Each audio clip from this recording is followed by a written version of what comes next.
सपना, राकेश कुमार कह राधे राधे जी, संजय, राकेश कुमार, आजाद अंसारी, रंजीत, सुषमा कुमारी, पंकज कुमार, मिस रिया, अंश गुप्ता, निशांत कुमार, सुनील कुमार, कुछ बच्चे हमारे साथ जुड़ रहे हैं धीरे धीरे। तो उम्मीद कर रहा हूं कि आप सभी हेल्दी हैं, स्वस्थ हैं, बढ़िया है। जैसे मौसम चेंज हो रहा है इसमें आप अपना ध्यान रख रहे हैं और पानी जो है आपने उसका इंटेक ज्यादा करना अभी से शुरू कर दिया है। इंदौर की धरती से हमें प्रणाम कर रहे हैं निखिल, आशा भुनकर कह रही राधे राधे, आकाश पटेल, सुनील, चंद्रभूषण भिंड, मोहम्मद शारिक, वैभव, रवि अहिरवाल, प्रवीण, केशव, रंजना, सौरभ, अमन, स्नेहा से को नमस्ते नमस्कार। ठीक है, ऑडियो वीडियो सही है भाई, आगे बढ़े हम। ऋषि, केशव, रंजीत कुमार, ठीक है, ये चल रहा ना माहौल। जतन कुमार कह रहे हैं good evening, good evening, good evening. ये बच्चे कह रहे हैं फीमेल टीचर हो, साइंस स्टूडेंट हो, 12वीं कैसे संडे, ठीक है। इतना लंबा भाई आपने मैसेज लिखा है संजय कुशवाहा। यहाँ पे इतनी तेजी से कमेंट चल रहे होते हैं, यूट्यूब पे नहीं चल रहे होते। ये बहुत बच्चे हैं इस बैच में, तो इतना बड़ा कमेंट पढ़ना संभव नहीं। हम नाम पढ़ लें बड़ी बात है। पवन, सोनाली, राजेंद्र, सभी को नमस्ते नमस्ते नमस्ते। नहीं, आकाश पटेल कह रहे सर टाइमिंग चेंज नहीं हो सकती क्या? भाई टाइमिंग चेंज नहीं हो सकती, ये संभव नहीं है, ठीक है। इसमें मैं देख रहा हूं आज कुछ बच्चों के जिनका हम नाम डेली देखते हैं, कुछ हमें यहाँ पे मिसिंग लग रहे हैं कुछ बच्चे। योगेंद्र सिंह यादव, हाँ, ये मुझे लग रहा था कि डेली आता है, इससे कमेंट नहीं आया। निखिल का तो हमें दिख गया था, ठीक है। अगर आपने जो पीडीएफ अपलोड कराई थी उसमें क्लियरिटी नहीं है, अब भाई जो थी हमारे पास हमने भाई वो भेज दिया अब, ठीक है। अच्छा, आज हम सबसे पहले स्टार्ट करेंगे एसी और डीसी को हमें समझना है, इनमें डिफरेंस क्या है एसी और डीसी में, ठीक है। एक तरफ मैं लिख देता हूं DC, direct current, direct current, इसे हम कहते हैं दिष्ट धारा, ठीक है। एक तरफ अल्टरनेटिंग करंट, अल्टरनेटिंग करंट, प्रत्यावर्ती धारा, ठीक है। देखो, एक तरफ लिखा एसी, एक तरफ लिखा हमने डीसी। डीसी डायरेक्ट और एसी प्रत्यावर्ती धारा। और मैंने आपसे कहा था कि 10th क्लास के सिलेबस में है, इसे आपको ध्यान समझना है। चलो, नीलू, आशीष, राजू, मोहित, सभी को नमस्ते नमस्ते नमस्ते, ठीक है। अब थोड़ा सा हमने हल्का फुल्का जिक्र कल किया था इसका, बाकी हम आज करेंगे, ठीक है। ये बच्चे कह रहे इस टाइम पर हम खाना बनाते हैं, डेली लाइव क्लास नहीं देख पाते, कोई नहीं, बाद में देख लो। देखो, थोड़ा बहुत तो एडजस्ट करना पड़ेगा। और वैसे ही भाई इतना लेट खाना खाना किसने बताया है? इवनिंग का खाना मैक्सिमम 7 साढ़े 7 बजे तक कर लेना चाहिए, इससे लेट तो नहीं करना चाहिए। आप में से का धुरंधर ऐसे तो नहीं है कि दिन में तो हल्का भोजन करता हो और रात को चाप के खाता हो। आपको पता ना खाना खाने का तरीका क्या है? कि सुबह का ब्रेकफास्ट करो एक राजकुमार की तरह, अच्छा बढ़िया। दोपहर का खाना करो राजा की तरह, जो मिल जाए सब लपेट दो दोपहर को। और रात का करो भिखारी की तरह, मिला तो मिला, नहीं मिला तो नहीं मिला। लेकिन भारत की अधिकतर जनसंख्या क्या बेचारी काम कर रही है, दिन में ऑफिस वगैरह में रहे लोग इधर उधर कुछ भी, तो दोपहर को इतना बढ़िया खाना खा नहीं पाते। रात को अपना चाप के एकदम लपेट के 11 बजे खाएंगे, फिर सो जाएंगे और पेट निकल जाएगा। नहीं, पेट तो हमारा भी निकला हुआ है, लेकिन उसकी वजह क्या है? हमारा फिजिकल एक्टिविटी नहीं हो पाती। अभी 10 बजे तक क्लास रहेगी आपके साथ, सुबह 8 बजे से क्लास स्टार्ट हो जाती है, तो समय नहीं मिल पा रहा। तो इसलिए हमने क्या किया कि कम से कम कुछ और नहीं कर पाए, तो कम से कम खाने का सब आयुर्वेदिक तरीका है कि शाम को 7 साढ़े 7 तक मैक्सिमम। जैनिज्म के हिसाब से तो सूरज अस्त होने से पहले खा लो, तो उससे बेस्ट तो कुछ नहीं है। पर लेकिन दिक्कत क्या है कि आजकल हम लोग लेट सोते हैं, तो बहुत जल्दी भी खा लेंगे तो फिर भूख लगेगी रात को, फिर उल्टा सीधा खाएंगे, फिर और नुकसानदायक है।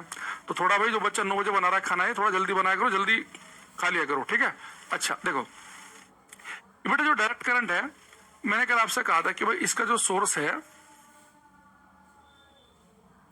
वो क्या होता है, सब बैटरी, बैटरी से मिलेगी आपको, या डीसी जनरेटर, डायरेक्ट करंट को पैदा करने वाले जनरेटर भी होते हैं डीसी जनरेटर से। तो सिंपली अभी हम जो है बैटरी पर ध्यान देंगे कि इस क्लास में जो हम पढ़ रहे थे कि हमने बैटरी लगाई और हमें करंट मिली, तो बैटरी वाली है डायरेक्ट करंट। अभी देखो बेटे करंट कैसे बनती है, तो आप कहेंगे सर आपने बताया था कि जो बैटरी वाली करंट है वो बनती है इलेक्ट्रॉनों के फ्लो करने से। अगर सर्किट में इलेक्ट्रॉन क्लॉकवाइज डायरेक्शन में फ्लो करेंगे, घड़ी की दिशा में फ्लो करेंगे, तो करंट की डायरेक्शन इसकी अपोजिट होगी। तो हमारे पास में जो डायरेक्ट करंट है ये कैसे जनरेट होती है, लिखेंगे due to flow of electrons. यह है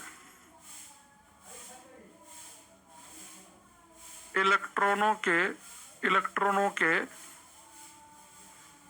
प्रवाह से उत्पन्न होती है, due to flow of electron. ठीक है, एक काम करते हैं, अल्टरनेटिंग करंट को दूसरे पेज पे लिख देंगे। पहले इस पे पूरा डीसी की बात कर लेते हैं। तो बेटा इसमें बड़ा ध्यान रखना, जब मैं एसी से इसका डिफरेंस बताऊंगा ना, तो वहां पे इलेक्ट्रॉनों का फ्लो नहीं होगा, वहां पे कुछ और होगा। तो इसमें इलेक्ट्रॉन करते हैं फ्लो। जैसे कि हमने एक सर्किट अगर आपके सामने बनाए, कोई मान लो कि कोई बल्ब है, इसका रेजिस्टेंस है आर, इसे हमने एक बैटरी से कनेक्ट कर दिया, एक डंडा बड़ा एक छोटा, ये बैटरी का सिंबल है, मान लो 20 वोल्ट की बैटरी है। तो बैटरी चली लगी तो यहाँ पे करंट फ्लो करेगी, पॉजिटिव टर्मिनल है नेगेटिव, तो करंट फ्लो करेगी। ठीक है, अब देखो करंट फ्लो कर रही है क्लॉकवाइज डायरेक्शन में, तो इलेक्ट्रॉन इसके विपरीत घूम रहे होंगे। ठीक है, तो ये जो है हमारे पास में इलेक्ट्रॉनों के फ्लो करने की वजह से बनती है, और इलेक्ट्रॉनों के फ्लो करने की विपरीत दिशा में इसकी डायरेक्शन होगी। ठीक, अगर मैं इसका डायग्राम बनाऊं आपके सामने, ग्राफ बनाऊं, मेरे पास मान लो कि ये टाइम के साथ में अगर हम देखें, यहाँ पे हम डीसी करंट ले लें या डीसी वोल्टेज ले लें, किसी का भी ग्राफ बनाएं, करंट का या वोल्टेज का। यहाँ पे जो मैं ग्राफ बना रहा हूं, ये बना रहा हूं फॉर डीसी, डायरेक्ट करंट के लिए। तो डायरेक्ट करंट हो चाहे डायरेक्ट वोल्टेज हो, इसकी एक फिक्स डायरेक्शन है। इसकी डायरेक्शन क्या होगी कि पॉजिटिव टर्मिनल से चलेगी और नेगेटिव की तरफ को वापस आएगी। तो इसकी डायरेक्शन है फिक्स, इसकी डायरेक्शन समय के साथ बदलती नहीं है। और आपको पता है कि जो करंट होती है वो मैंने आपको बताया था शुरुआत की क्लासेज में कि हाई वोल्टेज से लो वोल्टेज की तरफ को चलती है, उच्च विभव से निम्न विभव की तरफ को। यानी वोल्टेज जो है, ये जो करंट है, इनकी वैल्यू और डायरेक्शन समय के साथ वेरी नहीं करती। अगर मान लो कि डीसी करंट 5 एम्पियर है, तो इसकी वैल्यू 5 ही एम्पियर रहेगी ना, वैल्यू 5 एम्पियर से कम होगी ना ज्यादा, और डायरेक्शन भी फिक्स रहेगी। तो उसकी डायरेक्शन और मैग्नीट्यूड दोनों क्या रहता है, फिक्स रहता है। तो उसमें करंट और वोल्टेज दोनों के डायरेक्शन जो है वो समय के साथ फिक्स रहती है। तो उसकी जो डायरेक्शन और मैग्नीट्यूड दोनों क्या रहते हैं, कांस्टेंट। तो लिखेंगे जो डायरेक्ट करंट है, magnitude and direction, magnitude and direction does not change with time. लिखेंगे हिंदी में, इसका मान और दिशा, इसका मान और दिशा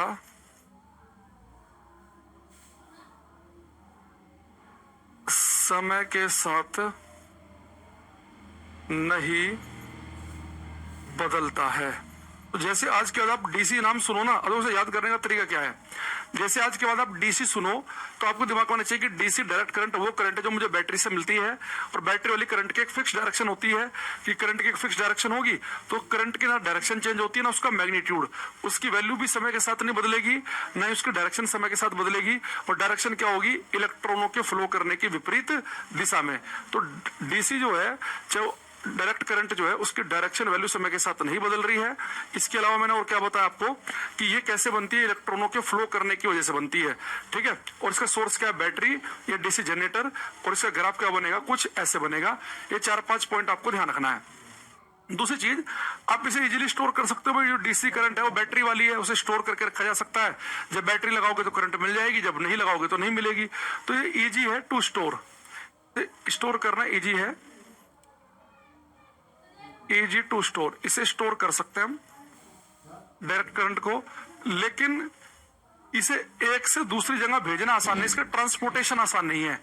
क्योंकि मान लो कि आपको इसे दिल्ली से मान लो कि भेजना हरिद्वार, तो अगर आप इसे डीसी करंट को तारों के थ्रू भेजोगे ना, तो जो करंट तो आपको पता हीट पैदा करती है, तो जब करंट दिल्ली से हरिद्वार तक जा रही होगी तो बहुत लंबे तार में जब करंट जाएगी तो लंबे तार का रेजिस्टेंस तो ज्यादा होगा, और मैंने कहा था कि ज्यादा लंबा तार होगा रेजिस्टेंस ज्यादा होगा, तो यानी कि उसके अंदर हीट ज्यादा पैदा होगी, तो आपको लॉस हो जाएगा, सारी की सारी एनर्जी आपके रास्ते में खत्म हो जाएगी, तो इसे ट्रांसपोर्ट करना आसान नहीं है। ठीक है, इसका ट्रांसपोर्टेशन क्या टफ, ट्रांसपोर्टेशन इज टफ। तो इसे आप एक जगह से दूसरी जगह ट्रांसपोर्ट करना आसान नहीं है। हिंदी वाले बच्चे लिख लेना, डीसी के बारे में सारे पॉइंट जो बता रहा हूं सारे ध्यान रखना कि डीसी को इजी है स्टोर करना, लेकिन इसे ट्रांसपोर्ट नहीं कर सकते हम। ठीक है, अच्छा, तो इसे ट्रांसपोर्ट करना मुश्किल है, क्योंकि अगर इसे एक से दूसरे शहर में ट्रांसपोर्ट करेंगे तो होगा क्या कि दिल्ली से हरिद्वार तक 300 किलोमीटर की दूरी है, 300 किलोमीटर लंबा तार है, तो उससे भी इलेक्ट्रिसिटी को आप ट्रांसपोर्ट कर रहे होंगे, लंबे तार का रेजिस्टेंस बहुत ज्यादा होगा, और रेजिस्टेंस ज्यादा हो तो हीट ज्यादा पैदा होती है, गर्मी ज्यादा पैदा होती है, तो सारी की सारी जो आपकी एनर्जी है वो हीट के रूप में वेस्ट हो जाएगी। ठीक है, तो क्या आप ये सारे के सारे बातें ध्यान रख लेंगे। दोबारा बता देता हूँ, जो बच्चे लेट आए तो भाई लेट आना नहीं है। डायरेक्ट करंट जो है इसे इजी स्टोर करना, ट्रांसपोर्टेशन इसका टफ है, एक से दूसरे शहर में भेजना टफ है। इसका सोर्स क्या, बैटरी से मिलती है, डीसी जनरेटर से बनती है, और ये बनती कैसे कि अगर डीसी करंट है यानी कि इलेक्ट्रॉनों के वहां फ्लो कर रहे होंगे, इसका मैग्नीट्यूड डायरेक्शन समय के साथ नहीं बदलती है, ग्राफ कुछ बनेगा इसका ऐसे। ठीक है, एक बार इसे उतार लो ये, फिर हम आएंगे एसी पे, इसे कंपेरिजन करेंगे हम। ठीक है,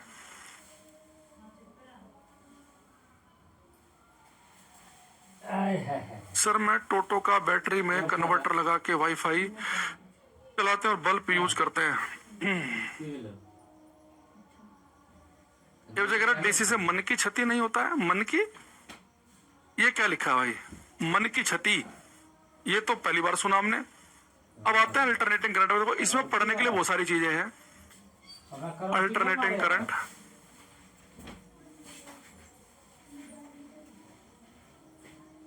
प्रत्यावर्ती धारा,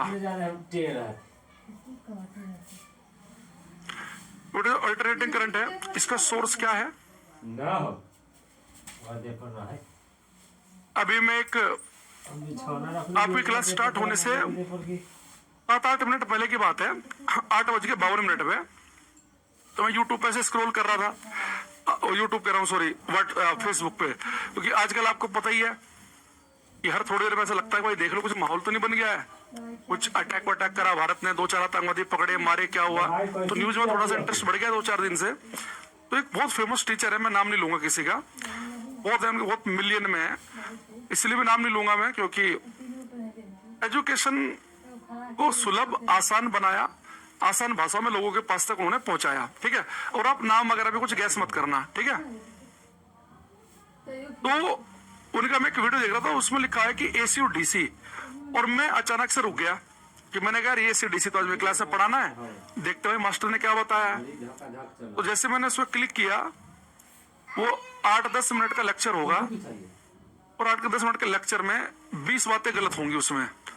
तो मैं लगा कि ठीक है, कई बार हमें सर्वज्ञानी होना भी ठीक नहीं है कि हर एक चीज को हम सोचे कि हम ही परम ज्ञानी है, तो उसमें बड़ा अजीब सा लगा मैं कि यार कि जो चीज हमें डिटेल नहीं पता, जिन्हें आते उसे अवॉइड करने में ही फायदा है। ठीक है, अब देखो अल्टरनेटिंग करंट जो होती है, प्रत्यावर्ती धारा, इसका बेटा सोर्स क्या है, इसका सोर्स है एसी जनरेटर,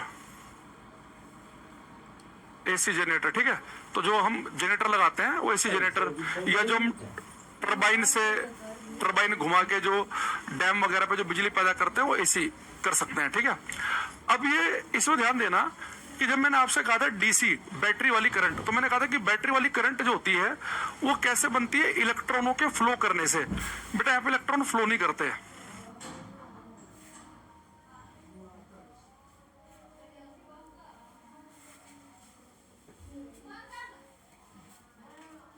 फेराइट कैपेसिटर होता है, उसके अंदर येलो कलर का होता, क्या होता भाई पता नहीं, मैंने देखा भी नहीं कभी, कुछ होता होगा, किसी मैकेनिक से पूछना, मतलब इलेक्ट्रिशियन से पूछना बताएगा।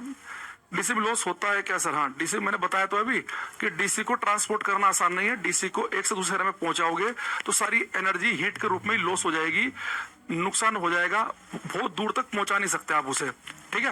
अब यहाँ पे आ जाओ एसी पे। बेटा हमने डीसी पढ़ा था, हमने कहा था कि डीसी कैसे बनती है, इलेक्ट्रॉनों के फ्लो करने से, कि सर्किट में इलेक्ट्रॉन फ्लो कर रहे हैं क्लॉकवाइज डायरेक्शन में तो करंट एंटी क्लॉकवाइज होगी। लेकिन एसी में इलेक्ट्रॉन फ्लो नहीं करते।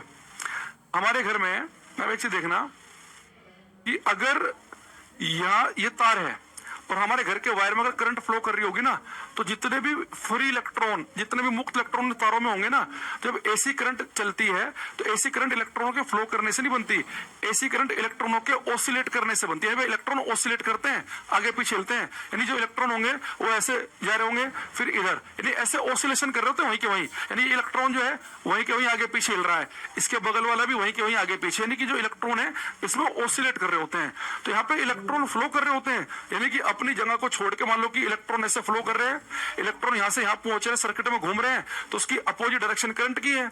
लेकिन जो अल्टरनेटिंग करंट होती है इसमें इलेक्ट्रॉन फ्लो नहीं करता, इलेक्ट्रॉन ऑसिलेट करता है, दोलन करता है, वहीं के वहीं इलेक्ट्रॉन ऐसे हिल रहा है, इसके बगल वाला भी वहीं के वहीं आगे पीछे हिल रहा है, इसके बगल वाला भी, इसके बगल वाला भी, इसके बगल वाला भी, ये चलेगा, ठीक है। अब यहाँ पे लिखेंगे, ये बच्चा कह रहा है कि सर यही तो है, अगर आप बेचारे तो तुम भाई मास्टरों की भक्ति करनी बंद करो। यहाँ पे लिखेंगे ड्यू टू ये इसमें क्या होता है, इसमें आपने लिखा था, ये बनती है due to flow of electron, ये बनती है ड्यू टू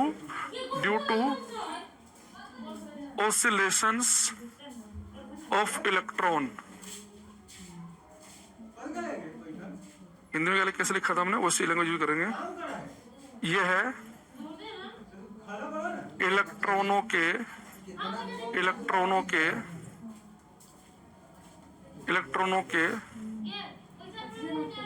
दोलन करने से बनती है। बेटा पहले में लिखा था इलेक्ट्रॉनों का प्रवाह, वहां इलेक्ट्रॉन फ्लो कर रहे थे, ये मैं लिखा कि यहाँ पे इलेक्ट्रॉन ऑसिलेट करेंगे, ऑसिलेट। अब एक चीज देखना बेटा, यहाँ पे इलेक्ट्रॉन ऑसिलेट करेंगे तो यहाँ बड़ी समस्या हो जाएगी।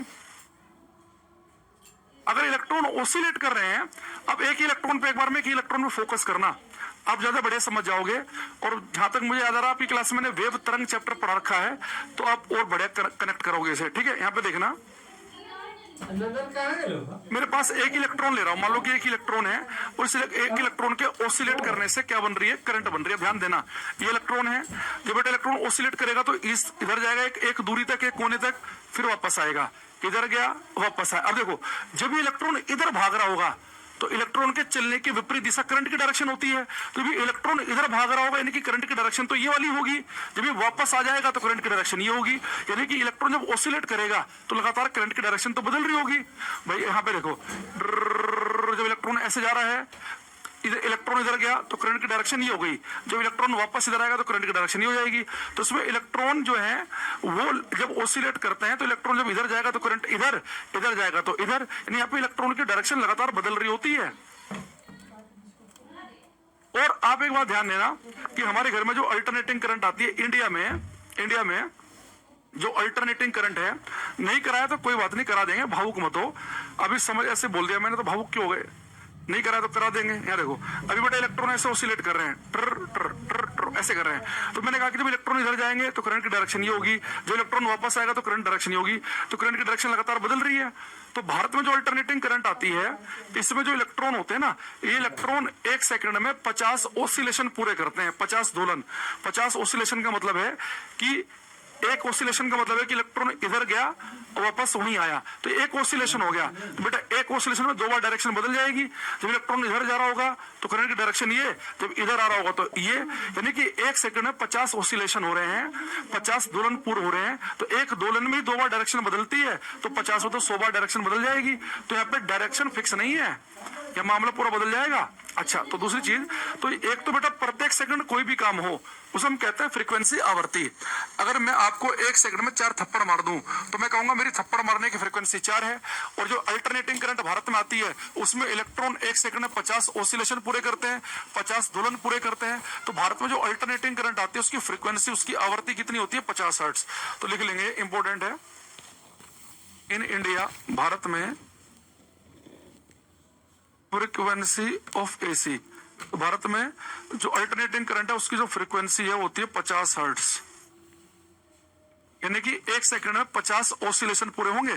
तो 50 ऑसिलेशन पूरे होंगे तो यानी कि एक ऑसिलेशन में 2 बार डायरेक्शन बदलती है, तो 50 में 100 बार डायरेक्शन बदल जाएगी। तो यहाँ पे लिखेंगे the direction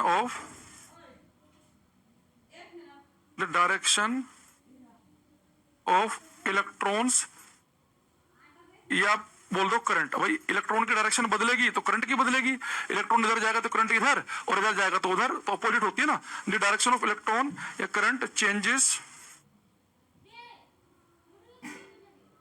100 times in 1 second. तो 1 सेकंड में कितनी बार डायरेक्शन बदल जाएगी? आप कहेंगे सर 1 सेकंड में डायरेक्शन बदलेगी 100 बार। तो अगर वो ऑसिलेशन पूछे, अगर वो दोलन पूछे, तो हम बोलेंगे कि भारत में जो प्रत्यावर्ती धारा है उसकी आवृत्ति होती है 50 हर्ट्ज। तो मैं यहाँ पे लिख देता हूं हिंदी में, भारत में प्रयुक्त होने वाली प्रत्यावर्ती धारा की आवृत्ति 50 हर्ट्ज होती है, 50 हर्ट्ज। ठीक है। इलेक्ट्रॉनों या धारा की दिशा 1 सेकंड में 100 बार बदलती है। और कितनी बार डायरेक्शन बदलेगी? 1 सेकंड में 100 बार बदलेगी। ठीक है बेटा, ये आपको कोल्ड है ना, ये एसी के सामने तबीयत खराब हो जाएगी। चलो चलो चलो चलो, आ जाओ, बच्चों को पढ़ाई करने दो।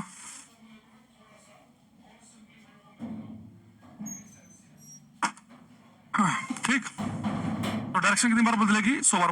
बहुत आराम से पढ़ा रहा हूं मैं, ये टॉपिक है, ध्यान सुनना दोबारा। बहुत सारे लोग ये बहुत बच्चों को आप अजीब सा कुछ रट्टा वट्टा मार लेते हैं। तो ध्यान सुनेंगे, हमने क्या कहा कि ये जो अल्टरनेटिंग करंट है, इसमें इलेक्ट्रॉन, एक तो याद रखना कि इलेक्ट्रॉन चलकर पूरे के पूरे सर्किट में घूम नहीं रहे होंगे। जितने फ्री इलेक्ट्रॉन होंगे वहीं के वहीं अपनी जगह पर ही आगे पीछे हिलते रहते हैं। तो 1 सेकंड में जितने ऑसिलेशन पूरे करेंगे, जितने दोलन पूरे करेंगे, एक ऑसिलेशन का मतलब यहां से स्टार्ट किया, इस कोने को टच करके वापस वहीं आ गया, तो एक ऑसिलेशन हो गया। तो 1 सेकंड में 50 ऑसिलेशन पूरे होंगे। ठीक है, 50, तो फ्रीक्वेंसी होगी 50 हर्ट्ज। और एक ऑसिलेशन में, एक दोलन में कितनी बार दिशा बदलती है? आप कहेंगे सर 2 बार। तो 1 सेकंड में 50 ऑसिलेशन हो, 100 बार दिशा बदल जाएगी। अगर मैं इसका ग्राफ बनाऊं आपके सामने, तो यहाँ पे एक चीज देखना, ये ग्राफ हम बना रहे हैं फॉर अल्टरनेटिंग करंट, प्रत्यावर्ती धारा, और एसी अल्टरनेटिंग करंट के लिए इसका हम ग्राफ बनाएंगे अभी आपके सामने।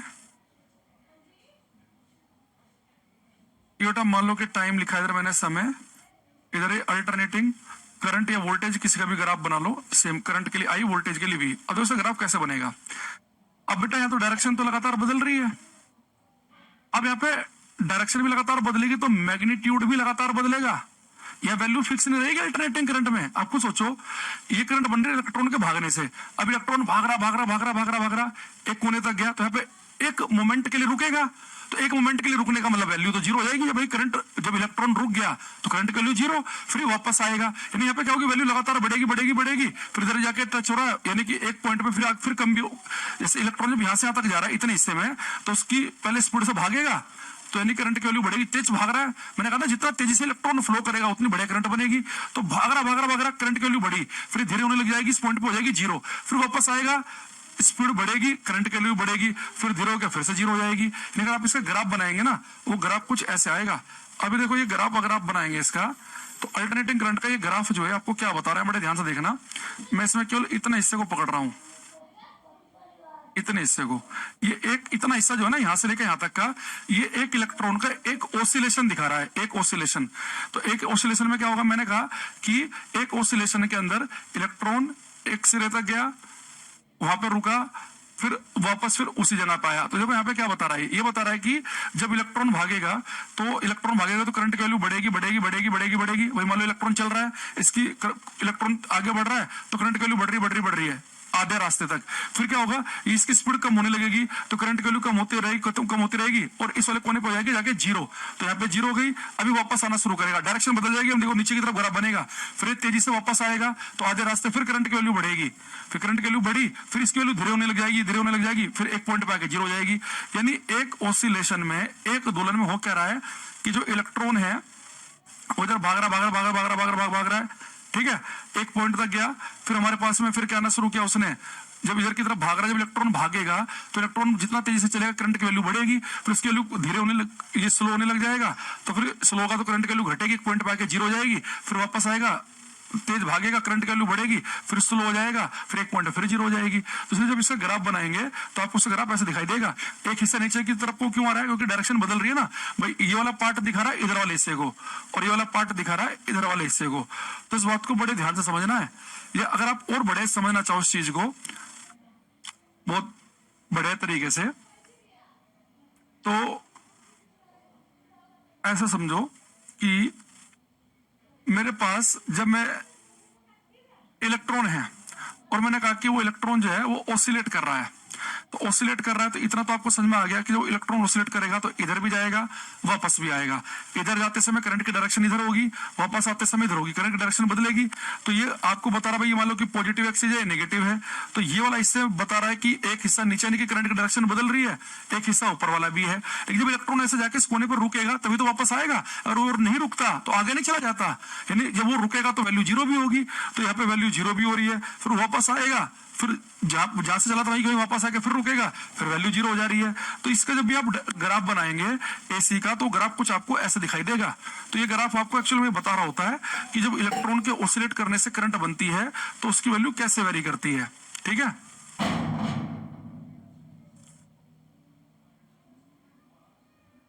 वीडियो कुछ नहीं रुक रही है, वीडियो सही चल रही है, ठीक है। अच्छा, तो यहाँ पे बस एक चीज आप लिख लेंगे, यहाँ पे लिखेंगे the value and लिख लो the magnitude and direction, the magnitude and direction of alternating current changes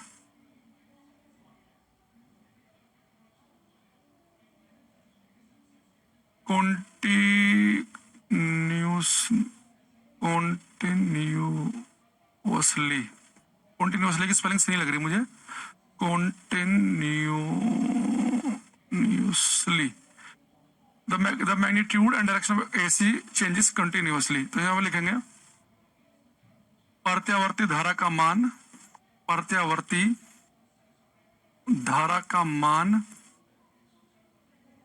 और दिशा लगातार बदलते रहते हैं। तो इसकी जो वैल्यू है और डायरेक्शन जो है वो लगातार वेरी करती रहती है, बदलती रहती है, ठीक है।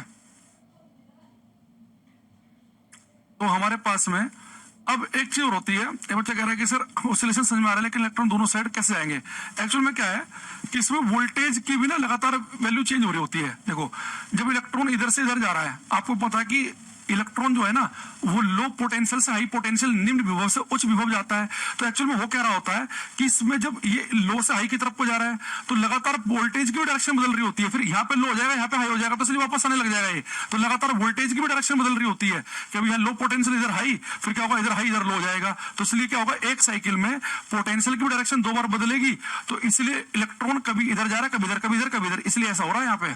तो हमारे पास में जो अल्टरनेटिंग करंट है, चाहे मैंने कहा कि अल्टरनेटिंग करंट हो चाहे वोल्टेज हो, इनकी वैल्यू डायरेक्शन समय के साथ लगातार बदलती है। भाई एक चीज समझो, मान लो कि जब इलेक्ट्रॉन इधर की तरफ को फ्लो कर रहा होगा, तो मैंने कहा था कि इलेक्ट्रॉन फ्लो करता है लो पोटेंशियल से हाई पोटेंशियल की तरफ को, लो से हाई की तरफ को। अब इधर जा रहा है तो क्या होता है कि पोटेंशियल की डायरेक्शन बदल जाती है, फिर इधर लो जाता है, इधर हाई, तो फिर से क्या करेगा, अभी इधर आना शुरू कर देगा। तो लगातार वोल्टेज की डायरेक्शन बदल रही होती है, तो इसलिए करंट, इसलिए इलेक्ट्रॉन का कभी इधर जा रहा है कभी इधर, तो इसलिए करंट की डायरेक्शन भी लगातार बदल रही होती है। तो अभी क्या करो, आप सीधे अगर आपके पास समझ में आ रही है तो बहुत बढ़िया है, नहीं तो बस सीधे तो याद रख लो कि प्रत्यावर्ती धारा का मान जो है और दिशा समय के साथ जो है वो लगातार बदलता रहता है। इसकी वैल्यू और डायरेक्शन टाइम के साथ चेंज करती रहेगी और इसकी फ्रीक्वेंसी 50 हर्ट्ज है। इसका मतलब है कि 1 सेकंड में 50 ऑसिलेशन पूरे होंगे और 50 ऑसिलेशन पूरे होंगे, एक ऑसिलेशन में 2 बार डायरेक्शन बदलती है, तो यानी कि टोटल डायरेक्शन बदल जाएगी 100 बार। दूसरी चीज, ये हमारे पास बेटा जो ट्रांसपोर्टेशन है इसका बड़ा आसान है। अच्छा दूसरी चीज, इसकी अगर वैल्यू भी लगातार बदलेगी, वैल्यू तो लगातार बदल रही है कि भाई इसकी वैल्यू लगातार बदल रही है कि अल्टरनेटिंग करंट चाहे वोल्टेज लगातार वैल्यू बढ़ेगी, फिर घट के 0 हो जाएगी एक पॉइंट पे, फिर अपोजिट डायरेक्शन में बढ़ेगी, फिर 0 हो जाएगी, तो इसकी वैल्यू तो लगातार चेंज हो रही है। तो फिर इसमें जो हम मेजर करेंगे, जो यानी कि मैंने एमीटर या वोल्टमीटर लगाया, तो वो एमीटर या वोल्टमीटर कौन सी वैल्यू मेजर करेगा? इसकी वैल्यू तो लगातार बदल रही है। मैं एक चीज बताओ, मैंने कहा कि एक चीज की वैल्यू लगातार हो रही है 0 से 0, 1 2 3 4 5 6 7 8 9 10, फिर 9 10 7 8 9 6 5 4 0। तो जब लगातार वैल्यू किसी चीज की चेंज हो रही हो, तो जब मैं एमीटर या वोल्टमीटर लगाऊंगा तो कौन सी वाली वैल्यू मेजर करेगा? जब वैल्यू लगातार चेंज होती है, फिर बेटा आपको पता ना कि फिर हम एवरेज वैल्यू निकालते हैं, एक औसत वैल्यू निकालेंगे। तो अल्टरनेटिंग करंट या अल्टरनेटिंग वोल्टेज में जब हम एमीटर या वोल्टमीटर लगाएंगे तो जो वैल्यू मेजर करता है उसे बोलते हैं रूट स्क्वायर मीन वैल्यू, वर्ग माध्यम मूल मान नापता है वो, यानी एक तरीके से आप उसे एवरेज वैल्यू की तरह समझ लो। तो अगर आपसे कोई पूछे कि रीडिंग ऑफ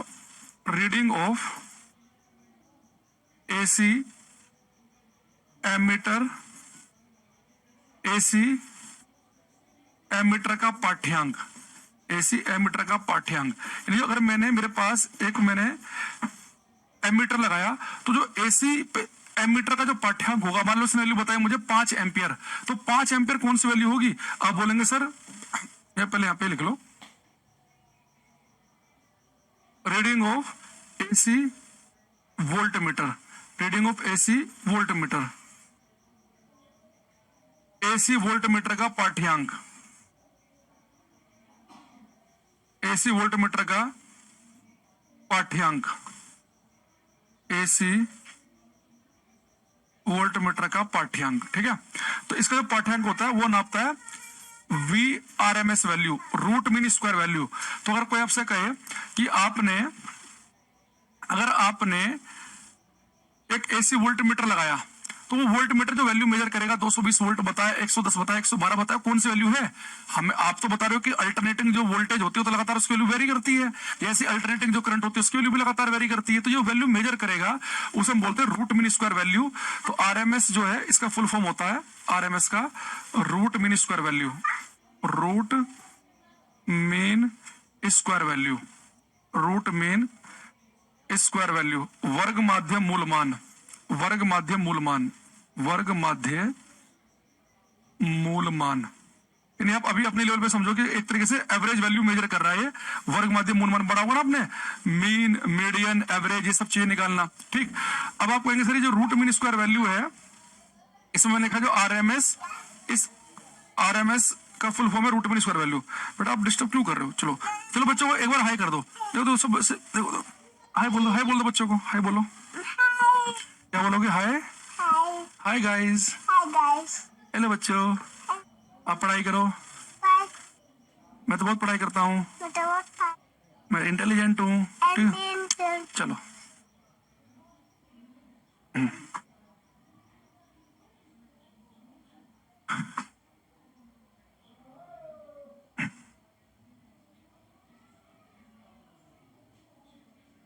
ठीक, अब मैंने क्या बोला आपसे कि जो एसी वोल्टेज है इसकी वैल्यू लगातार वेरी करती है। तो जो एसी वोल्टमीटर जो मेजर करेगा, जो एसी वोल्टमीटर मेजर करेगा वो VRMS वैल्यू होगी, रूट मीन स्क्वायर वैल्यू। अब दिक्कत पता क्या है, बहुत सारे बच्चों को होता है कि बस उन्हें ऐसी चीजें बताई जाए उन्हें समझ में आ जाए, पर दिक्कत क्या है कि हर एक चीज जो आपको समझ में आएगी वो पेपर में नहीं आएगी। तो कुछ चीजें ऐसी भी होंगी भाई जो समझ में ना आए, तो बड़ी समस्या है ये। तो कुछ बच्चों के हाथ पैर फूल जाते हैं 2 पॉइंट एक्स्ट्रा बताते ही। अब उसमें चक्कर में क्या होता है कि फिर मेरा मन नहीं करता अच्छी बातें बताने का। अब मैं देखना दोबारा समझो, अब कितना आसान आराम से होता हूँ भाई, आधे घंटे में ACDC नहीं पढ़ा पाया मैं आपको, उसके बाद भी 1-2 बोल रहे हैं जी आराम से बताओ, धीरे बताओ, समझ में नहीं आया मुझे, क्या करें इन बच्चों का। तो दोबारा सुन लो भाई, मैंने कहा कि जो अल्टरनेटिंग करंट हमारे घरों में आती है इसका सोर्स क्या है? जैसे कि AC जनरेटर, जो आप जनरेटर घर पे चलाते हो वो सब एसी करंट पैदा करता है। या मैंने कहा कि आपने कहीं पर जो बिजली पैदा करने वाले जो भी हमारे संयंत्र लगे हुए हैं वो सब एसी पैदा करते हैं। जैसे आपने कहीं डैम पर टरबाइन को घुमाकर पानी से आप जो इलेक्ट्रिसिटी पैदा करेंगे वो एसी होगी, ठीक है। अब जो एसी होती है, मैंने कहा कि यहाँ पे ये इलेक्ट्रॉनों के फ्लो करने से नहीं बनती, ये इलेक्ट्रॉनों के ऑसिलेट करने से, इलेक्ट्रॉनों के दोलन करने से बनती है। इसमें इलेक्ट्रॉन केवल ऑसिलेट करता रहता है, इसमें इलेक्ट्रॉन आगे नहीं बढ़ता, फ्लो नहीं करता। मैंने कहा कि जब इसमें इलेक्ट्रॉन ऑसिलेट करेगा तो एक सेकंड में जितने ऑसिलेशन करेगा उसे हम फ्रीक्वेंसी आवर्ती कहेंगे। तो भारत में जो अल्टरनेटिंग करंट है उसकी फ्रीक्वेंसी 50 हर्ट्ज है, यानी कि एक सेकंड में 50 दोलन होंगे। एक दोलन में 2 बार डायरेक्शन बदलती है, तो टोटल कितनी बार डायरेक्शन बदल जाएगी एक सेकंड के अंदर? 100 बार। फिर मैंने कहा कि जो अल्टरनेटिंग करंट है इसका मान और दिशा फिक्स नहीं होते, इसकी वैल्यू डायरेक्शन लगातार बदलती है। और डायरेक्शन लगातार बदलेगी, आपको कैसे आइडिया हो रहा होगा कि इलेक्ट्रॉन जब ऐसे ऐसे ऑसिलेट करेगा तो इलेक्ट्रॉन इधर जाएगा तो डायरेक्शन इधर होगी, इलेक्ट्रॉन इधर आएगा तो डायरेक्शन इधर होगी, तो लगातार डायरेक्शन चेंज होगी, इसलिए इसका ग्राफ ऐसा बनेगा। ऐसा आप ध्यान कर लो, ठीक। अब मैंने कहा कि जब इसकी वैल्यू डायरेक्शन लगातार चेंज होगी, अब समस्या हमारे पास में ये है कि इसकी वैल्यू डायरेक्शन तो लगातार चेंज हो रही है, तो जब मैं वोल्ट मीटर जो इसके साथ कनेक्ट करूंगा वो वोल्ट मीटर जो वैल्यू मेजर करेगा वो कौन सी वैल्यू होगी? तो मान लो कि मेरे पास मान लो कि वोल्टेज की वैल्यू लगातार चेंज हो रही है, 0 वोल्ट 1 2 3 4 5, फिर घट के हो गई 5 4 3 2 1 0। तो वोल्टेज की वैल्यू लगातार बढ़ रही है, घट रही है, वोल्टेज की लगातार वैल्यू चेंज हो रही है। तो जो वोल्ट मीटर लगाऊंगा वैल्यू 3 मेजर करेगा, 5 करेगा, 2 करेगा, 0 करेगा, मैक्सिमम वैल्यू मेजर करेगा, मिनिमम करेगा, कौन सी वैल्यू मेजर करेगा? तो मैंने कहा कि जो वोल्ट मीटर है वो जो वैल्यू मेजर करता है उसे हम कहते हैं VRMS value, root mean square value, वर्ग माध्य मूल मान। और जो VRMS वैल्यू है, जो वोल्ट मीटर का पाठ्यांक पूछता है पेपर में कि वोल्ट मीटर का पाठ्यांक क्या मेजर करेगा, बहुत सारे बच्चे लिखकर आ जाते हैं कि पीक वैल्यू को मेजर करेगा, मैक्सिमम वैल्यू को नहीं। बहुत सारे लिख के आ जाते हैं कि मिनिमम वैल्यू को मेजर करेगा, नहीं। ये रूट मीन स्क्वायर वैल्यू, वर्ग माध्य मूल मान, यानी कि एक तरीके से एवरेज वैल्यू को मेजर करता है। दूसरी चीज, ये बेटा जो रूट मीन स्क्वायर वैल्यू होती है VRMS वैल्यू, ये होती है पीक वैल्यू की √2। यानी कि पीक वैल्यू का मतलब ये है कि अगर आपकी वोल्टेज लगातार चेंज हो रही है, तो मान लो कि आपकी वोल्टेज है 0 1 2 3 4 5 6, फिर होगी 6 5 4 3 2 1 0, तो पीक वैल्यू कितनी पहुंची थी? 6। यानी कि जो रूट मीन स्क्वायर वैल्यू है, वर्ग माध्य मूल मान है, ये उच्चतम मान बटे √2 के बराबर होता है। तो यहाँ पे जो V नोट की वैल्यू है वो क्या होती है? ये होता है इसका पीक वैल्यू, उच्चतम मान, पीक वैल्यू, उच्चतम मान में से क्वेश्चन कराऊंगा तो आपको धीरे धीरे समझ में आएगा। जैसे क्वेश्चन पेपर में आ जाए कि हिंदी लिख लेता हूं पहले, फिर इंग्लिश लिख दूंगा। यदि वोल्ट मीटर, यदि एसी वोल्ट मीटर का पाठ्यांक, यदि एसी वोल्ट मीटर का पाठ्यांक 220 वोल्ट हो, 220 वोल्ट हो, तो इस एसी वोल्टेज का अधिकतम मान क्या होगा? अधिकतम मान क्या होगा? इसने कहा है कि हमारे पास में एक एसी वोल्ट मीटर है, उसका जो पाठ्यांक है, उसकी जो रीडिंग है वो 220 वोल्ट है, तो बताओ कि मैक्सिमम वैल्यू क्या होगी? इंग्लिश में अगर मैं लिखूं यहां पे, if reading of AC voltmeter, if reading of AC voltmeter is 220 volt, then find maximum value of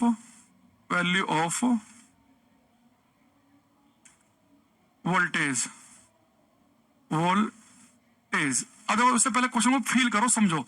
इसने क्या कहा हमारे से? इसने कहा कि मैंने कहीं पे एक वोल्ट मीटर लगाया, मान लो अपने घर में ही एक वोल्ट मीटर कनेक्ट किया, और वो वोल्ट मीटर आपको बता रहा है कि 220 वोल्ट पे आके सुई रुक गई। तो मान लो कि आपने घर में वोल्ट मीटर लगाया, इस वोल्ट मीटर की सुई यहां पर थी और ये घूम के रुक गई 220 पे।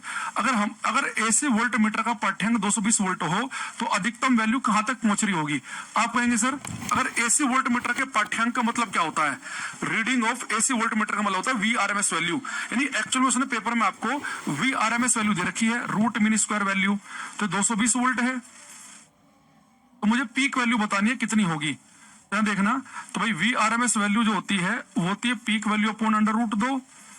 तो यहां से अगर मैं पीक वैल्यू निकालूंगा तो आएगी VRMS इंटू √2, तो 220 गुणा √2 का होता है 1.414। अगर आप इसे 1.414 414, इसे अगर आप सोल्व करेंगे तो लगभग 311 वोल्ट आ जाएगा ये।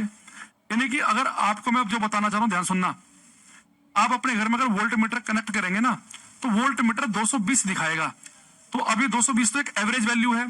तो हमारे घर में जो अल्टरनेटिंग वोल्टेज आ रही है उसकी वैल्यू तो लगातार बढ़ती है घटती है, यानी हमारे घर में जो 220 वोल्टेज आ रही है इसकी जो पीक वैल्यू है, अपनी जो मैक्सिमम वैल्यू है, वो 311 वोल्टेज तक को टच करेगा, 311 को। तो अगर कोई आपसे कह दे कि सेम वोल्टेज की एसी और डीसी में ज्यादा खतरनाक कौन है, तो सेम वोल्टेज की एसी डीसी में एसी ज्यादा खतरनाक होती है। अब जिन मास्टर जी का मैं जिक्र कर रहा था बच्चों को पढ़ा रहे हैं कि डीसी ज्यादा खतरनाक होती है, कि एसी जो है इसकी वैल्यू तो लगातार चेंज हो रही है, तो बीच में जीरो भी होगी तो ये इतना खतरनाक नहीं है, वो खतरनाक होगी। अरे भाई इसकी वैल्यू चेंज हो रही है पर एक सेकंड में, समझ रहे हो, एक सेकंड में 100 बार वैल्यू चेंज हो रही है। 100 बार इस बात को आप पकड़ भी नहीं पाओगे। हमारे घर में जो 220 वोल्ट आ रहा है ना, अगर मैं इसका मेरा हाथ टच हो जाए इस पे तो वोल्टेज 311 तक को टच करेगी। और ये इतना तेजी के साथ चीजें बदल रही हैं कि एक सेकंड में कितनी बार वैल्यू 311 तक टच कर रही होगी कि आप लगातार समझो कि 311 को ही आप पकड़ के खड़े हो। इतना तेजी के साथ ये चीजें बदल रही हैं। 311 को टच कर रखा हो आपने, और वहां डीसी को आपने लगातार क्या कर रखा है, 220 को ही कर रखा है। सेम वोल्टेज की एसी डीसी में अगर पेपर में आए तो एसी ज्यादा खतरनाक होती है। इस पर टिक लगा के आना है। यानी हमें दिख तो क्या रहा है कि हमारे वोल्ट मीटर बता रहा है कि भाई साहब 220 वोल्ट आ रही है आपके घर में, लेकिन आपको झटका लग रहा है 311 वोल्ट का। जितना ज्यादा वोल्टेज होगा, यानी जितना ज्यादा पोटेंशियल डिफरेंस विभांतर होगा, उतना ही तेज झटका आपको लगेगा। तो सेम वोल्टेज की एसी और डीसी में ध्यान रखेंगे कि सेम वोल्टेज की एसी डीसी में एसी ज्यादा खतरनाक होते हैं। मैं लिख देता हूं, at same voltage AC is more dangerous than DC। समान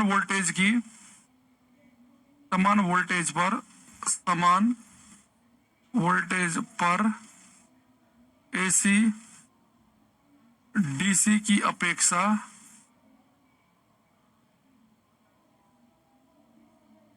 अधिक खतरनाक है। At same voltage AC is more dangerous than DC. भाई वो आपको लग रहा है कि उसकी वैल्यू 0 से 311 तक जा रही है, यानी कि वो एवरेज 220 आ रहा है पर उसकी पीक वैल्यू 311 तक को टच कर रही है, यानी आपको लगातार 311 का भी झटका लग रहा है।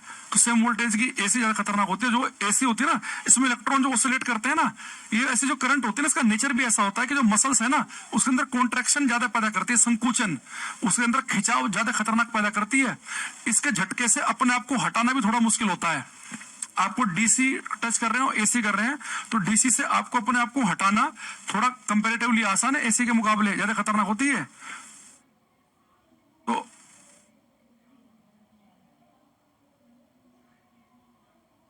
एक कह रहा सर आईटीआई क्लास में भी डीसी वोल्ट खतरनाक बताया था। भाई देखो, अगर आपने डीसी लिया 200 और एसी आपने पकड़ा 80 वोल्ट का, फिर तो डीसी खतरनाक हो जाएगा।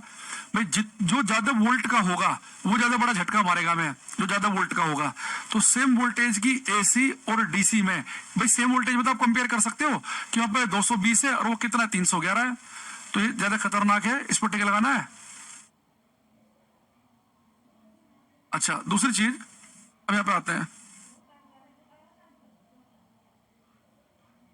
हमारे पास में मैंने कहा आपसे कि जो वोल्ट मीटर का जो पाठ्यांक होता है, reading of AC volt meter, वो वीआरएमएस वैल्यू होती है। और ये वीआरएमएस वैल्यू जो होती है वी नॉट अपॉन √2, ये पीक वैल्यू बटे √2 के बराबर होती है। अगर पाठ्यांक 220 है तो मैक्सिमम 311 तक को टच करेगा। इस बात का आपको ध्यान रखना है। ऐसे अगर कोई आपसे पूछ ले, ऐसे अगर आपसे कोई पूछ ले कि भाई reading of AC ammeter, AC ammeter का पाठ्यांक, एसी एमीटर का पाठ्यांक, एसी एमीटर का पाठ्यांक की अगर हम बात करेंगे वो होता है हमारा IRMS वैल्यू। वही RMS वही है रूट मीन स्क्वायर वर्ग माध्य मूल मान। और ये IRMS भी क्या होता है, पीक वैल्यू अपॉन √2 गुना। तो पेपर में आ जाए कि एसी एमीटर की जो रीडिंग होती है वो IRMS वैल्यू होती है, और AC वोल्ट मीटर की जो रीडिंग होती है वो VRMS वैल्यू होती है। ठीक है, दोनों वर्ग माध्यम मूल मान यानी कि एक एवरेज वैल्यू को मेजर करते हैं, और ये किसके बराबर होगी, पीक वैल्यू अपॉन √2 के बराबर। दूसरी चीज, अब एक बार मैं दोबारा बताता हूं सारी बातें, ध्यान सुनना, कि सब मेरे पास साइंस स्पेशल बैच है, उसी से पढ़ूं कि यहाँ के पढ़ूं, तो उसी से पढ़ लो, यहाँ क्यों पढ़ रहे हो फिर, ठीक है। अच्छा, एक कह रहे सर आईसीयू में कौन सा करंट का यूज होता है, भाई पता नहीं, वो हमने ध्यान नहीं दिया कभी उस पर, गूगल कर लेना। तो झटका लगाते हैं वैसे, वो कौन सा होता है। अब देखो, अब हमारे पास में, मैं दोबारा बता रहा हूं आपको, जो अल्टरनेटिंग करंट है, प्रत्यावर्ती धारा, इसका सोर्स क्या है, जनरेटर वगैरह मैंने आपको कई बार बता दिया। ये इलेक्ट्रॉन के ऑसिलेट करने से बनती है। भारत में जो आती है उसकी फ्रीक्वेंसी 50 हर्ट्ज होती है, और जो भारत में, जो हमारे घर में जो AC करंट आती है, उसकी जो वोल्टेज रहती है 220 आती है, और फ्रीक्वेंसी कितनी होती है, 50 हर्ट्ज। इसके अलावा मैंने कहा कि एक सेकंड में 2 ऑसिलेशन होते हैं, तो एक सेकंड में 50 बार डायरेक्शन चेंज होगी। फिर मैंने बताया कि इसमें डायरेक्शन और वैल्यू लगातार चेंज हो रही होती है, इसका मान और दिशा लगातार बदल रही होती है। तो अगर मान लगातार बदलेगा तो जो वैल्यू मेजर की जाएगी वो VRMS वैल्यू होगी, वो V0 अपॉन √2 के बराबर होगी। और सेम वोल्टेज की AC DC पर AC ज्यादा खतरनाक है। दूसरी चीज, अब यहाँ पे आ जाओ, और देखना है यहाँ पे ध्यान से कि बेटा जो अल्टरनेटिंग करंट है ना, ये इसका ट्रांसपोर्टेशन आसान होता है, AG2 ट्रांसपोर्ट। मान लो आपने यहाँ पे प्रोडक्शन किया, हरिद्वार में बिजली बनाई और दिल्ली भेजनी है, तो ये ज्यादा इजी होती है ट्रांसपोर्ट करना, AG2 ट्रांसपोर्ट। इसका ट्रांसपोर्टेशन आसान है, इसका इजीली हम ट्रांसपोर्ट कर सकते हैं। तो उसको हम ट्रांसपोर्ट क्यों कर सकते हैं इजीली, अभी मैं आपको पढ़ाऊंगा ट्रांसफॉर्मर। और ट्रांसफॉर्मर जो है ना, ट्रांसफॉर्मर जो है वो AC पे काम करता है। अभी हम जब ट्रांसफॉर्मर आपको पढ़ाएंगे तो बताऊंगा ट्रांसफॉर्मर की खास बात क्या है, कि वोल्टेज को बहुत ज्यादा बढ़ा सकता है, और ये वोल्टेज जितने गुना बढ़ाएगा करंट उतने ही गुना कम कर देगा। आप एक चीज देखना, जब भी अल्टरनेटिंग करंट को एक शहर से दूसरे शहर में ट्रांसपोर्ट करते हैं, तो आपने सुना होगा ना 33,000 वोल्ट की लाइन, 66,000 वोल्ट की लाइन, 1,00,000 वोल्ट की लाइन, ऐसा सुना होगा आपने। तो जब भी हम हमेशा इलेक्ट्रिसिटी को ट्रांसपोर्ट करेंगे एक शहर से दूसरे शहर पर, वो बहुत ही हाई वोल्टेज पे क्यों करते हैं, कि वोल्टेज ट्रांसफॉर्मर जितने गुना वोल्टेज बढ़ा देगा उतने ही गुना करंट को कम कर देता है। यानी कि जब अल्टरनेटिंग करंट ट्रांसपोर्ट हो रही होती है, अल्टरनेटिंग करंट को जब आप ट्रांसपोर्ट कर रहे होते हैं एक शहर से दूसरे जगह पे, उसका ट्रांसपोर्टेशन कर रहे होते हैं, तो वो बहुत ही लो करंट होती है, बहुत ही निम्न। अगर करंट बहुत ही लो होगी तो हीट बहुत ही कम पैदा होगी। भाई हीट क्या होती है, I²RT। तो अगर आपने कम से कम करंट फ्लो कर रही है, तार में ट्रांसपोर्ट कर रहा है, मान लो कि आप इलेक्ट्रिसिटी का ट्रांसपोर्टेशन कर रहे हैं एक शहर से दूसरे शहर पर, और जो करंट है बहुत ही लो फ्लो कर रही हो, बहुत ही लो, तो हीट कम पैदा होगी, यानी कि आपकी एनर्जी का लॉस कम से कम होगा। लेकिन ये काम हम DC में नहीं कर सकते, क्योंकि DC ट्रांसफॉर्मर जो है वो DC पे काम नहीं करता। वहां पर आप ऐसे नहीं कर सकते कि वोल्टेज बहुत ज्यादा बढ़ा के करंट को कम कर दो, जबकि AC के साथ ये कर सकते हैं कि वोल्टेज जितने गुना बढ़ाएंगे करंट उतने गुना कम कर देंगे। करंट कम होगी तो हीट कम पैदा होगी, एनर्जी का लॉस कम से कम होगा। तो ये फायदा है इसके साथ में, ठीक है। तो इस बात को थोड़ा सा ध्यान रखेंगे कि इसका ट्रांसपोर्टेशन आसान होता है। तो जहां पे इसका हम प्रोडक्शन कर रहे हैं वहां से दूर दूर शहरों तक भेजने के लिए बहुत हाई वोल्टेज पर हम इसे भेजते हैं, तो इसे इजिली एक शहर से दूसरे शहर में ट्रांसपोर्ट किया जा सकता है। लेकिन इसे बेटा स्टोर नहीं कर सकते। अल्टरनेटिंग करंट जो है ना, जैसे बैटरी वाली तो ट्रांसपोर्ट स्टोर हो जाती है, कि वहां पे हमारे पास में सारा का सारा बैटरी के अंदर स्टोर है, जब बैटरी लगाओगे तो चल जाएगी, नहीं लगाएंगे तो नहीं चलेगी। इसमें ऐसा नहीं है, जो बनेगी साथ में आपको उसका उतने का यूज करना पड़ेगा, ठीक है। तो यहाँ पे लिखेंगे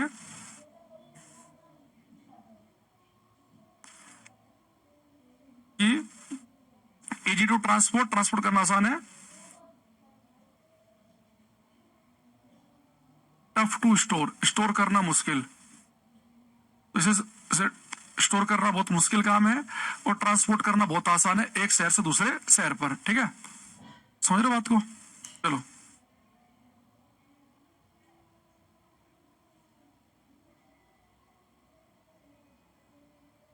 तो मैं एक बार आप फटाफट पेपर में देखो, AC DC से ज्यादा क्या आ सकता है।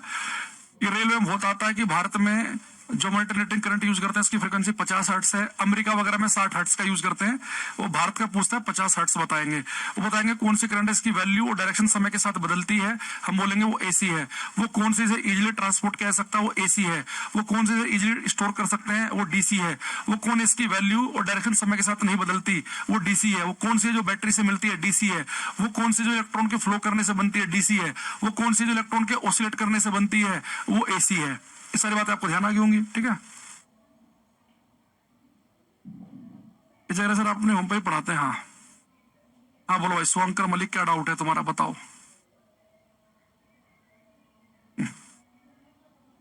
हाँ, ट्रांसफॉर्मर डीसी पे काम नहीं करता, वो एसी पे काम करता है। अभी ट्रांसफॉर्मर ही पढ़ेंगे अभी अगला हम। जल्दी बोलो भाई क्या पूछना है। जो पूछ रहा हो कमेंट कर दिया करो, ये नहीं कि पहले क्वेश्चन लिख रहे हो जी मेरा डाउट है तो उसका टीचर वेट कर रहा हो। जो पूछना है डाल दो, टीचर को रिप्लाई करना होगा तो कर देगा उसी पे ही, ठीक है। चले, मेरा डाउट है प्लीज है, फिर इस चक्कर में रहोगे फिर तो हो गया काम। अब यहाँ देखना, अब लिखेंगे यहाँ पे हम ट्रांसफॉर्मर। इसमें बिहार में टीचर वाले पेपर में क्वेश्चन आया था ट्रांसफॉर्मर से, बड़ा अच्छा, वो भी डिस्कस किया जाएगा आपके साथ में। ट्रांसफॉर्मर, ठीक, तो लिख देना transformer works on AC, AC पे काम करता है, ठीक है। जैसे हमने आपको बताया था ना गैल्वेनोमीटर डीसी पे काम करता है। दूसरा आते हैं हम, डीसी का एग्जांपल बताया था बैटरी वाली होती है। अब जो ट्रांसफॉर्मर है इससे हम दो टाइप के होते हैं ट्रांसफॉर्मर। एक को हम बोलते हैं स्टेप अप, ऊंचाई। एक होता है स्टेप डाउन, अपचाई। स्टेप डाउन, अपचाई, एक स्टेप अप और एक स्टेप डाउन, ठीक है। अच्छा, अब दूसरा जो स्टेप अप है, ऐसा कह रहा है कि सर एक अजय मीना कह रहे सर आप सीए में जॉब करते हो क्या, मैं आपको रोज देखता हूं। मैं सीए में नहीं, सीए के साथ वो भी तो है सेंट्रल वाटर कमीशन, उसमें करता हूं मैं। वो दोनों ऑफिस साथ साथ में ही तो है। वो बात लगे, वो अपनी गाड़ी की पार्किंग जो है वो सीए की तरफ कर देता हूं। खैर वो एक दो बार फोन भी कर दिया उन्होंने कि चेयरमैन साहब के लिए रिजर्व है ये, तो इसलिए कई बार नहीं भी लगाता हूं उधर में। कई बच्चे देखो यहाँ पे ऐसे, ये है अजय मीणा, ये शायद मेरे हिसाब से वहां पे ये वो सिक्योरिटी में होंगे। ये कई बच्चे वहां पे मुझे मिल चुके हैं। मैंने अभी उसमें अगर आपको ध्यान हो, मैंने टेलीग्राम पे एक लड़की का फोटो डाला था अपने साथ में। उस लड़की की अभी जस्ट ज्वाइनिंग हुई है, और अभी कल उसके भाई ने मुझे, वो उसकी बहन ने फोटो खींचा कि सर एक फोटो लेना अपने आपके साथ, तो उसने अपने भाई को भेजा। उसका भाई भी मेरे से ही पढ़ा है, तो उसने शाम को मेरे पास वो फोटो भेजा। तो उसके भाई से मेरी बात होती है लगातार, पहले भी हो रखी है। उसके भाई ने कहा था सर ये इसका सिलेक्शन हुआ है मेरी बहन का कैरियर व्हील से, तो आप इसका फोटो मैंने ऐड भी करवाया था। मैंने चाहिए आपकी सिस्टर है जिनका फोटो लिया सुबह। तो ये कह रहा है कि सर ये डिजिटल बोर्ड कितने में होता है। डिजिटल बोर्ड केवल आता है 2 लाख रुपए के आसपास, केवल बोर्ड। कैमरा, कंप्यूटर वगैरह सारी चीजें तो अलग है। हाँ, वो प्रिंसिपल पे अभी आएंगे अमन सिंह, उसमें हम अभी उसमें हमारे यहाँ पे कई बच्चे मुझे मिल चुके हैं। उसमें 3-4 तो लड़के ही मिल चुके हैं, एक लड़की मिली है, एक हमारा स्टूडेंट वहां पे स्टेनोग्राफर है, एक लड़की, एक मेरा स्टूडेंट साइंटिफिक असिस्टेंट है, वैज्ञानिक सहायक है भारत सरकार में, ठीक है, वो भी है हमारे हाइड्रोमेटिक कैडर है, एक AD2 है। मतलब मेरे डिपार्टमेंट में ही 12-14 बच्चे मिल चुके हैं मुझे। चले देखो, स्टेप अप स्टेप डाउन। तो ट्रांसफॉर्मर जो है वो स्टेप अप और ये स्टेप डाउन दो प्रकार का होता है। स्टेप अप का मतलब होता है कि वो जो वोल्टेज को बढ़ाए, और स्टेप डाउन क्या करता है, वोल्टेज को डाउन। लेकिन एक चीज ध्यान रखना, ये स्टेप अप जो है ना, ये वोल्टेज को जितने गुना बढ़ाएगा ये करंट ठीक उतना ही गुना कम कर देता है। अगर इसने वोल्टेज 10 गुना बढ़ा दी, यानी 200 का 2000 वोल्ट कर दिया, तो करंट अभी 10 गुना कम कर देगा। अगर पहले वो करंट जो थी वो 10 एम्पियर थी, तो 1 ही एम्पियर रह जाएगी। तो जितने गुना वोल्टेज बढ़ाएगा करंट उतना ही गुना कम करता है ये। ऐसे ही रहे सर ITI में सीखा था सेम DC वोल्टेज डेंजरस। अब भाई पता नहीं अपने कहाँ से क्या सीख लिया, अब उसमें हम क्या करें। अब तो हम लिख दें क्लास में, बच्चों को लिखवा दें कि DC ज्यादा खतरनाक है आपके कहने पे, बताओ। इसका कोई सोल्यूशन तो हमारे पास में है नहीं। अब कोई तुम्हें कुछ भी बता देगा, एक काम करो, और कुछ नहीं तो एक काम करते हैं हम अभी, ये बड़ा कंफ्यूजन रहता लोगों का,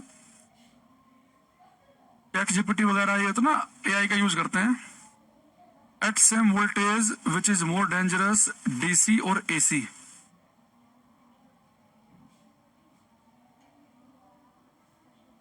ऐसा लिखा है हमारे पास कि at the same voltage AC is generally considered more dangerous than DC, why AC is more hazardous. तो ज्यादा खतरनाक क्यों है, कह रहा है कि AC oscillating frequency can cause more intense muscle contraction, ये हमने बताया था क्लास में। AC can disturb the heart natural rhythm, इसने कई सारी चीजें लिखी, ठीक है। इसने कहा कि DC can still cause electric shock and injury, वो भी इलेक्ट्रिक शॉक इंजरी दे सकता है। Treat DC with caution with follow safety protocols, ठीक है। बहुत सारी बातें इसने लिखी। रेस्पेक्ट इलेक्ट्रिसिटी, बहुत AC DC दोनों खतरनाक हो सकती हैं, पर सेम वोल्टेज की AC जो है DC ज्यादा खतरनाक है, ठीक है। आप इसके लिए सबसे बढ़िया 12th क्लास की NCERT पढ़ो, उससे बढ़िया कुछ नहीं है। चाहे चैट GPT हो, AI हो, गूगल हो, बहुत सारा, कुछ लोग कुछ डेटा डाल देते हैं, कुछ डाल देते हैं, तो सबसे बढ़िया है कि 12th की NCERT। जो सोलर पैनल लगे होते हैं ना, जो हमारे घर के जो सामान चला रहे हैं, फिर वो फाइनली AC में काम कर रहे होते हैं, AC से करंट पास कर रहे होते हैं सारे इंस्ट्रूमेंट से। सर आपके साथ एक फोटो लेनी है, आपकी परमिशन हो तो। मीना जी कल मिल जाना, कल तो खैर छुट्टी है, कल परसों मंडे को मैं आऊंगा, तो मंडे को मिल जाना, बहुत बच्चे मिलते हैं वहां पे। तो इतना क्यों सोच रहे हो तुम, तो साथ में ही वहीं पे कर रहे हो, मिल जाना हमारे सब मंडे को, ठीक है। सर थंडर होने का क्या वजह है, जो बिजली चमकती है वो है चार्ज पार्टिकल का आपस में रगड़ रगड़ लगना, ठीक है। चलो यहाँ लिखो। तो मैंने कहा ट्रांसफार्मर जो है जितने गुना वोल्टेज बढ़ाएगा करंट उतने गुना कम कर देगा, वोल्टेज जितने गुना घटाएगा उतने गुना करंट को बढ़ा देगा। देखो एक्चुअली में उसमें होता क्या है, जो ट्रांसफार्मर होता है ना, इसका अगर आप सिंबल देखेंगे, ट्रांसफार्मर का सिंबल होता है ये, इसमें दो कोयल होती है, एक को हम बोलते हैं प्राइमरी कोयल, प्राथमिक कुंडली, भाई हिंदी वाले लिख लेना, जगह नहीं यहाँ पे लिखने की। एक को हम बोल रहे हैं सेकेंडरी कोयल, द्वितीय कुंडली। तो ट्रांसफार्मर में दो कोयल होती है। तो ट्रांसफार्मर में होता क्या है, मान लो कि आपने इलेक्ट्रिसिटी का प्रोडक्शन कर लिया, आपने हरिद्वार में डैम बना के इलेक्ट्रिसिटी पैदा की 1 लाख वाट। अब उस 1 लाख वाट को आपको भेजना है दिल्ली, तो हम क्या करेंगे, पहले ट्रांसफार्मर से पास करा के उसकी वोल्टेज बहुत हाई कर लेंगे, ठीक है। अब यहाँ देखना, ये हमारे पास में जितनी पावर आप प्राइमरी कोयल को दोगे, ठीक उतनी पावर आपको मिलेगी सेकेंडरी पे। यानी कि जो ट्रांसफार्मर है ये पावर में चेंज नहीं करता, इलेक्ट्रिसिटी को पैदा नहीं करता कि पावर बना रहा है, नहीं। जितनी पावर आप इसे देंगे प्राइमरी कोयल को, ठीक उतनी पावर मिल जाएगी सेकेंडरी पे। मैं यहाँ पे एक आइडियल ट्रांसफार्मर की, एक आदर्श ट्रांसफार्मर की बात कर रहा हूं। भाई कुछ तो लॉस होगा ही पावर का, ट्रांसफार्मर गर्म भी होगा, तो कई बार फूक जाता है ना ट्रांसफार्मर। तो जितनी पावर आप इसे देंगे, ठीक उतनी पावर आप इसे लेंगे। ये एक आइडियल ट्रांसफार्मर की बात हो रही है यहाँ पे। अच्छा, पावर आपको पता है क्या होता है, पावर होता है VI, यानी जो आपने पावर दी, मान लो उसकी वोल्टेज है V1, करंट है उसमें I1, जो पावर मिलेगी उसमें वोल्टेज है V2, करंट मिलेगी I2। तो अब यहां से देखो, अगर मैं V1 अपॉन V2 का रेशियो निकालूंगा तो आएगा I2 अपॉन I1 के बराबर। यानी कि अगर आप यहाँ बड़े ध्यान से देखें, जो मुझे वोल्टेज मिली थी वो V2 थी, जो करंट मिली थी वो क्या थी, I2। अब देखो जो V2 और I2 तो ऊपर नीचे हैं, यानी अगर मुझे वोल्टेज मिलेगी ज्यादा तो करंट कम होगी, वोल्टेज मिलेगी कम तो करंट क्या होगी, ज्यादा। तो ट्रांसफार्मर में क्या होता है कि V1 अपॉन V2 का जो रेशियो है वो उल्टा है करंट के रेशियो से।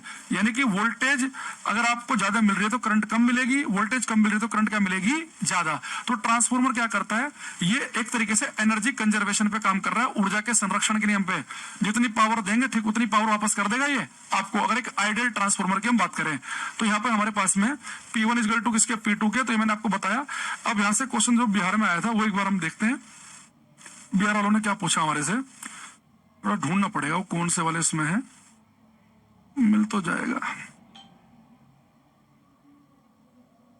इधर ये देखो, ये बिहार में आया था क्वेश्चन, ये इसे ध्यान से करना।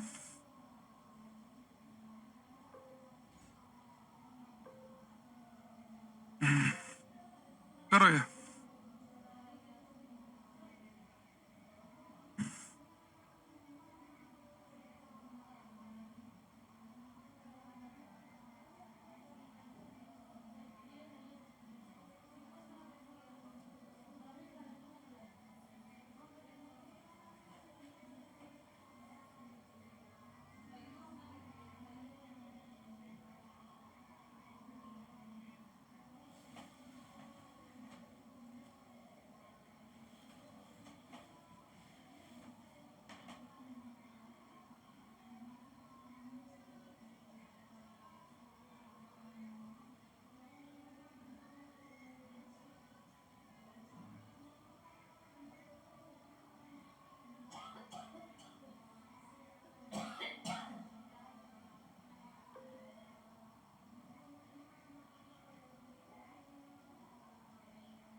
देखो इसने कहा है एक आदर्श ट्रांसफार्मर, आइडियल ट्रांसफार्मर समझ रहे हो ना, जितनी पावर देंगे उतनी मिलेगी, का उपयोग 220 वोल्ट लाइन पर 110 वोल्ट पर 2 एम्पियर प्रदान करने के लिए किया जाता है। ट्रांसफार्मर के प्राथमिक में प्रवाहित होने वाली धारा, an ideal transformer is used on 220 volt line to deliver 2 ampere at 110 volt, the current flowing in the primary का लगे पहली कुंडली से पास होने वाली करंट बतानी है कि ट्रांसफार्मर के प्राथमिक में प्रवाहित होने वाली धारा। देखो आप एक चीज देखो, सबसे पहली बात तो अगर आपने आप एक चीज देखी कि ये जो ट्रांसफार्मर है ये 110 वोल्ट पे 2 एम्पियर की करंट दे रहा है।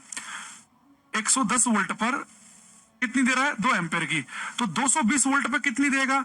आपको पता, अगर आपने वोल्टेज कर दी डबल, 110 से कर दी डबल, तो वोल्टेज अगर आपने दुगनी करी तो करंट पहले से आधी कर देगा, यानी कि 1 एम्पियर।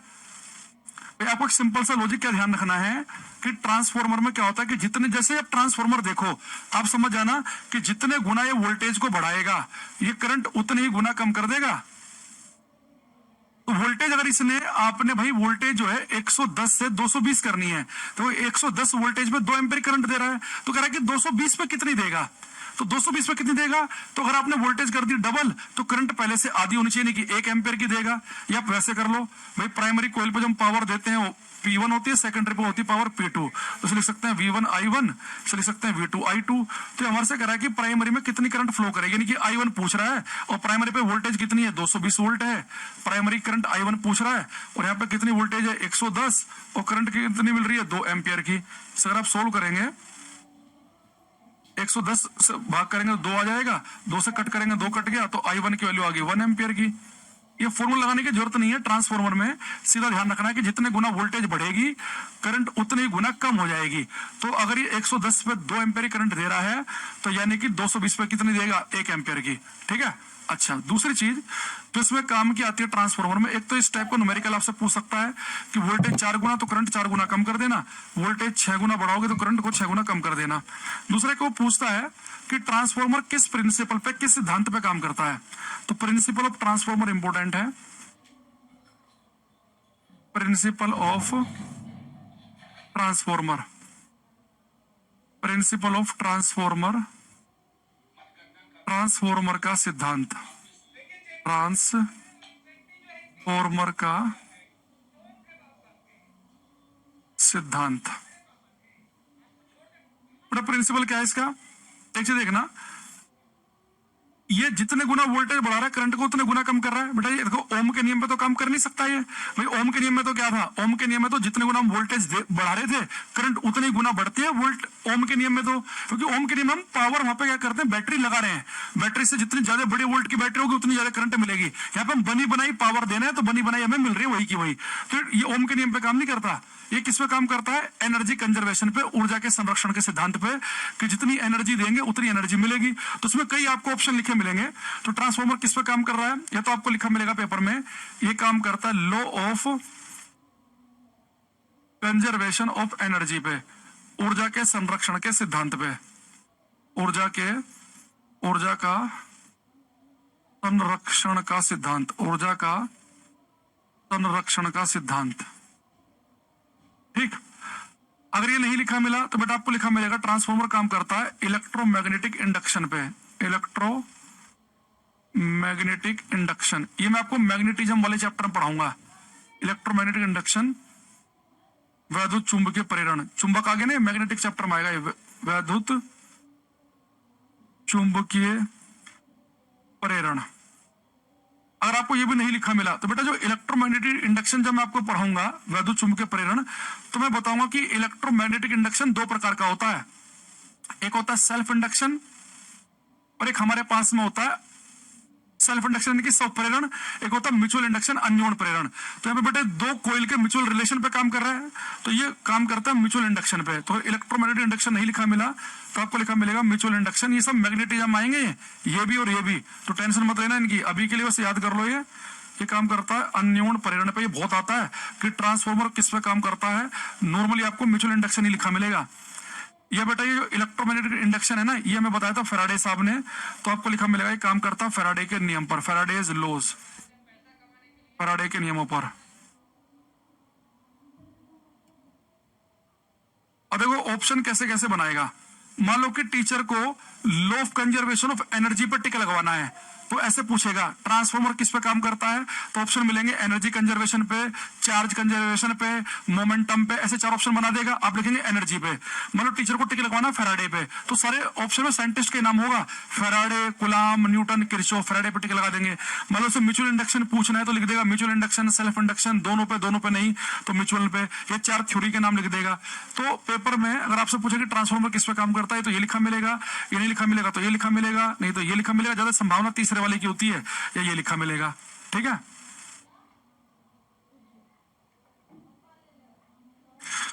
अगर 12 एम्पियर को कैसे कन्वर्ट करेंगे वोल्टेज में? भाई एम्पियर को वोल्टेज में कैसे कन्वर्ट कर देगा भाई तू? वो करंट है, वो वोल्टेज है, कैसे कैसे कन्वर्ट करेगा पहले तू ये बता मैं।